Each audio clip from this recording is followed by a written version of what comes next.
selamat datang di Jejak Kisah Pencari Kerja.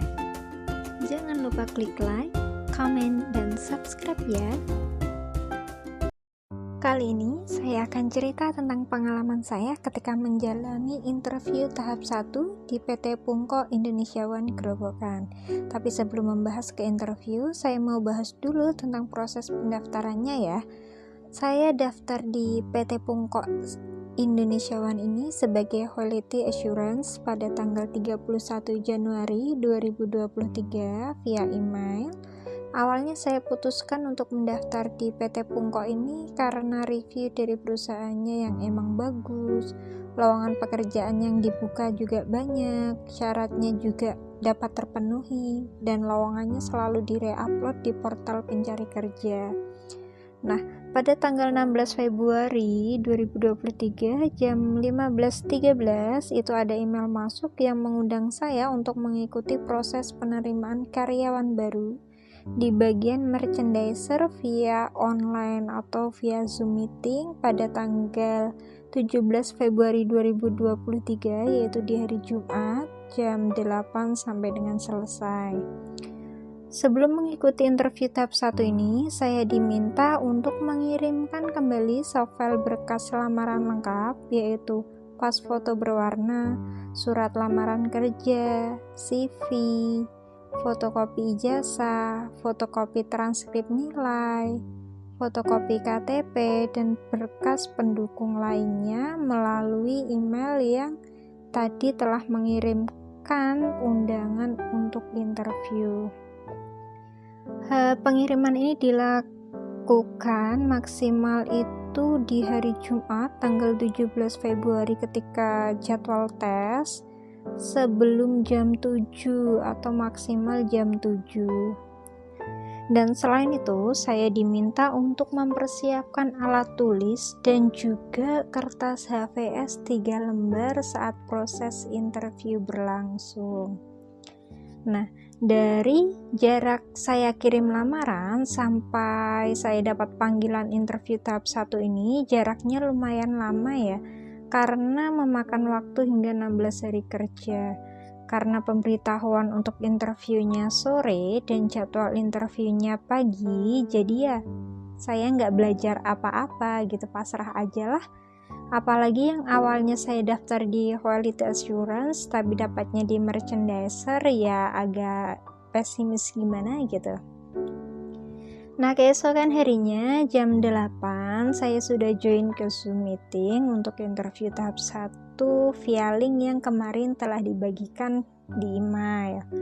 Sebelum memulai interview sama ya seperti sebelum-sebelumnya atau sama seperti tempat lain, ada penjelasan terkait proses interview tahap 1 ini. Dan ternyata interview tahap 1 ini bukan seperti interview yang face to face pada umumnya, melainkan tes buta warna dan juga matematika dasar. Ya, sedikit lega sih sebenarnya karena ternyata bukan wawancara face to face. Karena kalau wawancara dan juga ditanya tugas merchandiser, ya jujur aja saya nggak tahu apa sih tugas merchandiser itu, kerjanya nanti gimana, saya emang bener-bener nggak tahu.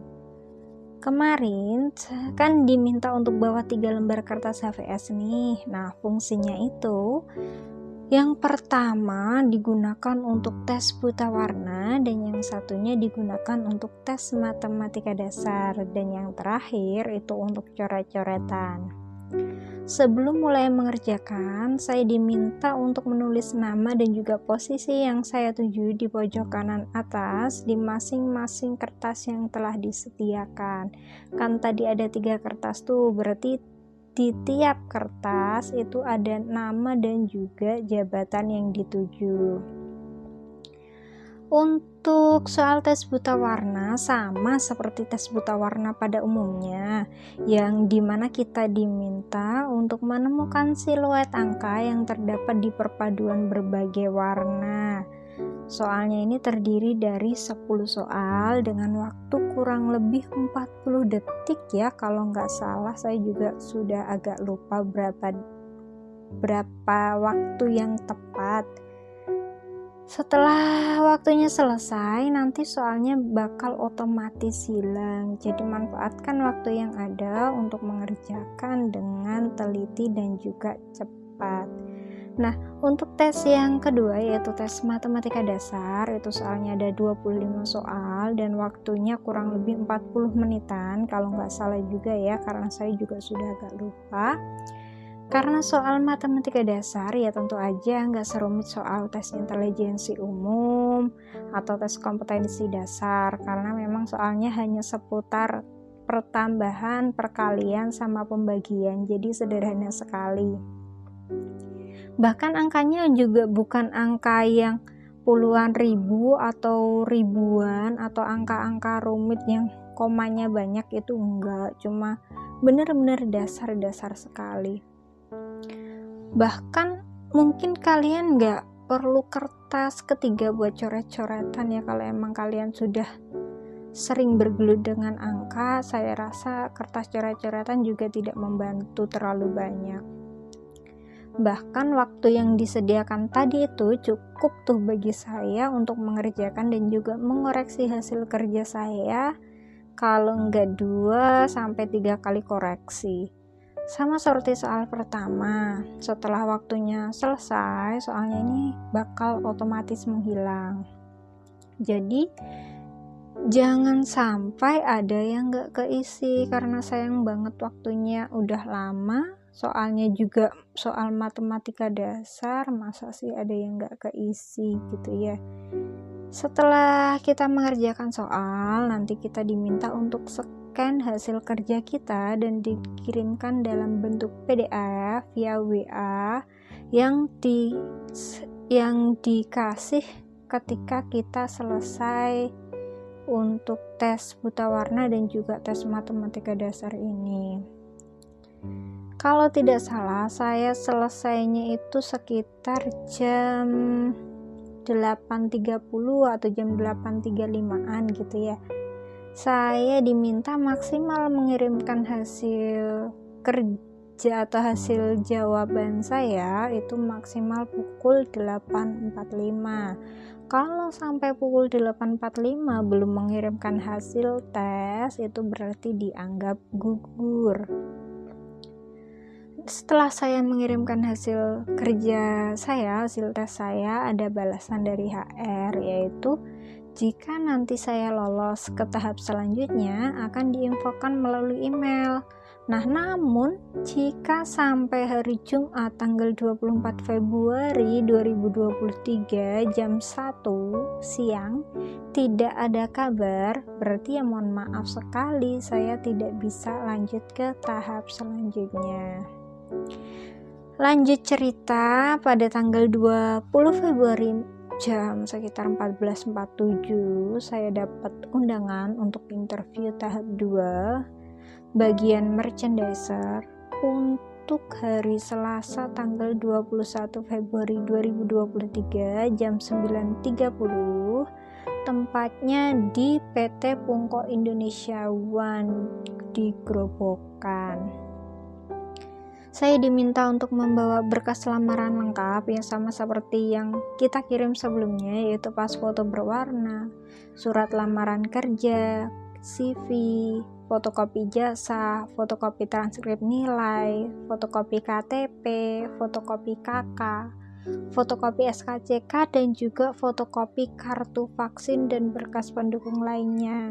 Serta saya diminta untuk mengisi form daftar wawancara calon karyawan baru. Nah, form ini tuh isinya 7 sheet atau 7 halaman.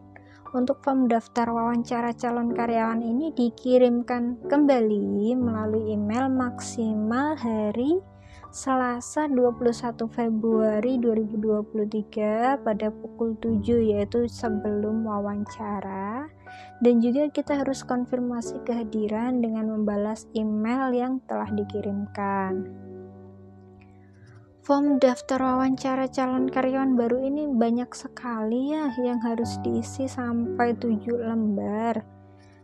Padahal dari waktu pengumuman ke waktu interview tenggatnya mepet sekali. Jadi saya lekas cari info ke teman-teman yang udah pernah interview tahap 2 di PT Pungko ini, ada juga yang mantan karyawan di PT Pungko. Menurut beliau, kerja di sana cukup enak, nggak ada senioritas, nggak ada macem-macem lah pokoknya. Cuma ya datangnya harus lebih cepat karena absennya bakal antri. Jadi antisipasi biar nggak terlambat gitu. Selain itu atasannya juga orang luar, jadi harus minimal bisa berbahasa Inggris pasif biar bisa ngobrol gitu ya katanya. Kata beliau juga, tugas merchandiser itu menyiapkan aksesoris.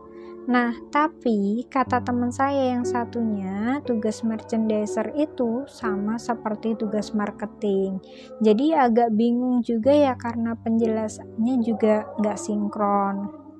Mungkin bagi kalian yang pernah bekerja atau sedang bekerja di PT Pungko, di bagian merchandiser bisalah memberikan sedikit pencerahan gitu tentang bagaimana sih cara kerja merchandiser di kolom komentar ya, biar saya tahu teman-teman yang lain juga sama-sama paham gimana cara kerjanya, apa aja sih yang harus kita lakukan sebagai merchandiser gitu ya.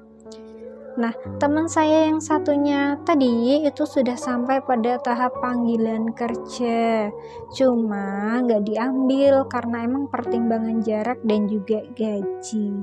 Jadi jarak yang ditempuh itu ya lumayan jauh karena dia berasal dari luar kota.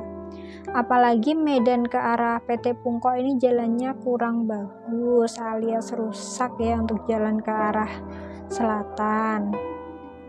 Selain itu, dia sudah berpengalaman kerja di bidang yang dilamar, tapi gajinya itu katanya dipukul rata seperti karyawan baru, yaitu kurang lebih ya sekitar 2,5 juta. Katanya juga nih, interview tahap kedua ini itu menggunakan bahasa Inggris ya. Karena hal inilah saya jadi berpikir 2 kali gitu untuk datang interview, mengingat minimnya persiapan dan juga bertepatan dengan kegiatan yang harus saya hadiri. Informasi tambahannya ya, kalau kalian baru di bidang ini, nanti bentuk trainingnya itu bukan yang belajar teori bareng teman-teman seangkatan gitu, bukan, tapi belajar langsung praktek. Kamu diajari ya saat itu juga kamu kerja, kamu praktekkan gitu. Nah, sekian pengalaman saya ketika mengelamar di PT Pungko Indonesia One Grobogan. Semoga kalian yang ingin bekerja di sana, informasi yang saya ceritakan dapat menjadi bekal kalian untuk mempersiapkan diri dalam menjemput karir impian kalian. Terima kasih sudah berkenan mendengarkan cerita pengalaman saya dari awal sampai akhir. Sampai jumpa di cerita selanjutnya. Semangat terus untuk yang sedang mencari pekerjaan. Semoga lekas dipertemukan dengan pekerjaan impiannya yang sesuai dengan minat dan juga bakat kalian masing-masing. Terima kasih karena kalian telah bersedia mendengarkan cerita pengalaman saya. Sampai jumpa di video selanjutnya.